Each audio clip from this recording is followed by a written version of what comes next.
والسلام عليكم ورحمة الله وبركاته. هاد الأيامات المغرب خربها، علاش؟ تكبت عليه السياحة من جميع أنحاء العالم، أوروبيين، الأمريكانيين، أمريكا اللاتينية، آسيا، كل شيء تبارك الله.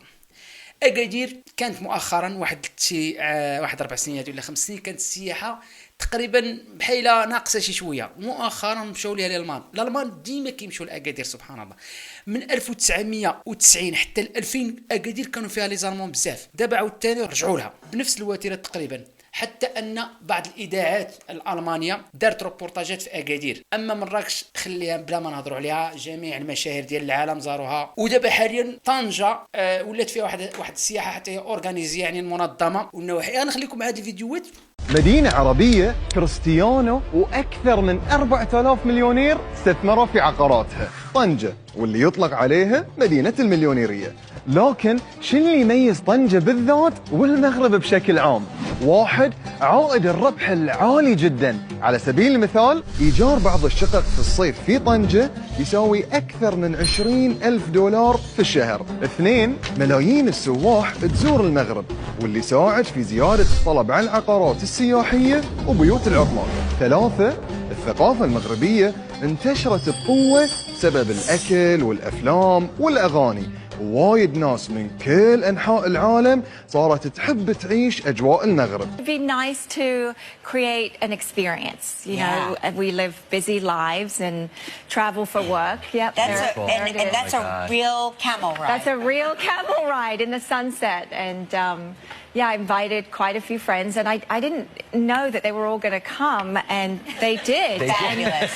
And yeah, you take away incredible memories. And I'm trying to dance there, but that's yeah, it looks like it really does look like a fantasy park. It was.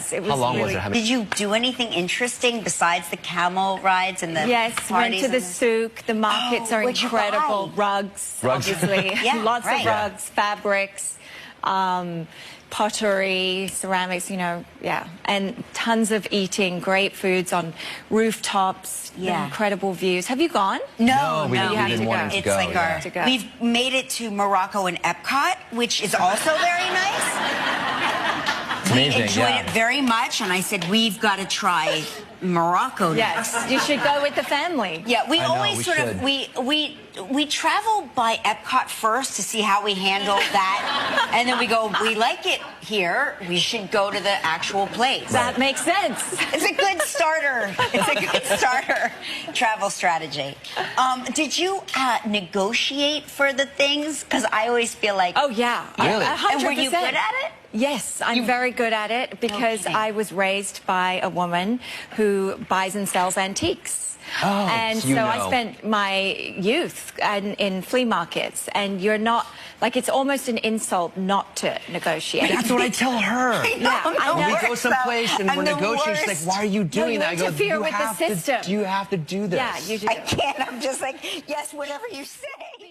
So when you came, was that 4 years ago, right? Yes. The first time. Was that the first time you'd been to Marrakesh? Yes, it was, actually. It was the first time I'd been to Marrakesh. How was your experience with Marrakesh? I was very excited to land into Casablanca, first of all, because of the movie, right? So I was like, oh my gosh, I'm going to walk into that. Yeah. And I didn't. But as soon as I came into Marrakesh, and I remember, I was here for a very short time. It was just a day or two.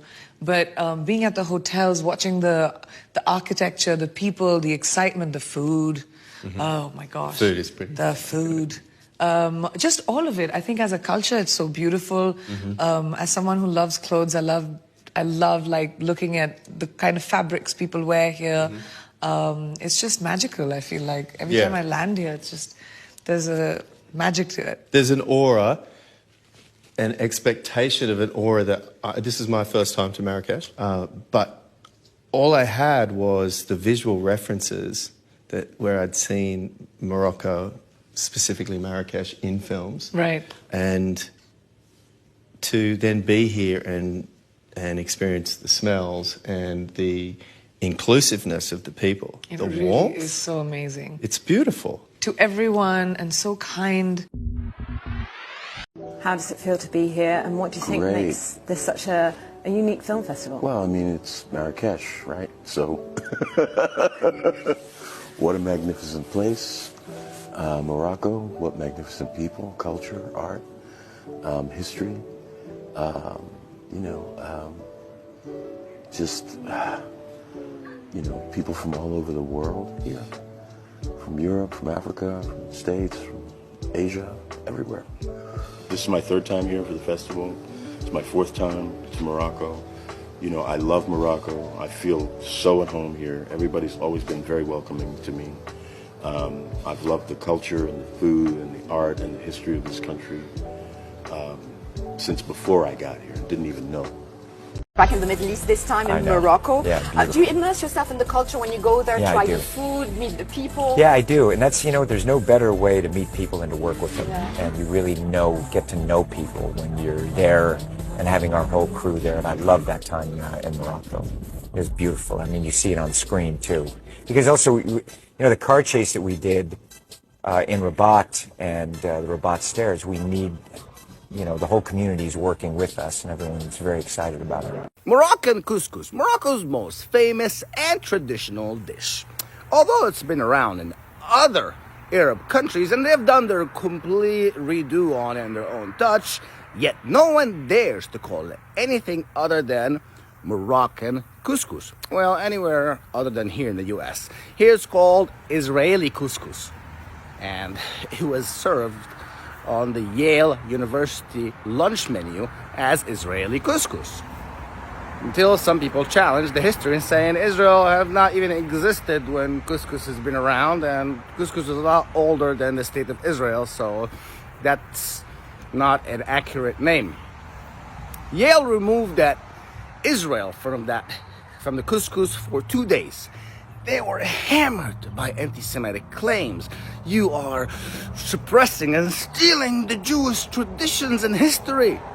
So it was a lot easier for Yale to steal the couscous from Moroccans and give it back to Israel.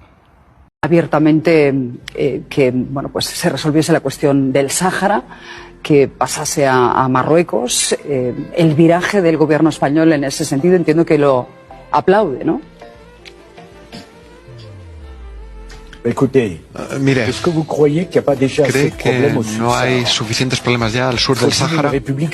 ¿Hace falta una república saharaui? Estoy a favor de que el Sáhara Occidental se integre en Marruecos. Y creo que las autoridades españolas han hecho bien en reconocer esto. Y cuando vemos cómo el rey Mohamed VI ha gestionado Marruecos, ha mantenido a los islamistas más extremistas, los ha contenido, hay que confiar en él. هذا الطربوش ابو عصام يلبسه، ابو نجيب يلبسه، وكل شباب الحاره بعد، بس اصله مو سوري ولا لبناني، هذا الطربوش اصله مغربي. بس شلون؟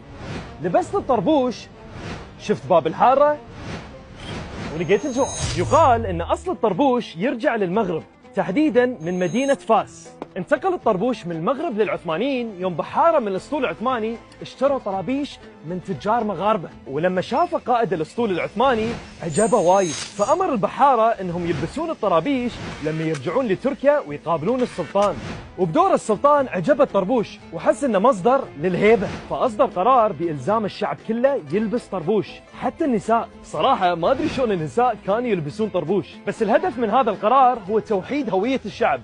وصار تزور مدينة بروكسل كأنما زاير مدينة مغربية، سايق الباص مغربي، سايق الترام مغربي، الأمن مغربي، الشرطة مغاربة، المحلات مغاربة، مطاعم مغاربة، كل شيء هنا متعلق بالمغاربة. معلومة مهمة، أول من أدخل المساجد هم المغاربة، أول من أدخل اللحم الحلال هم المغاربة، أول من افتتح المدارس الإسلامية هم المغاربة. لهم فضل كلش كبير على المهاجرين الجدد اللي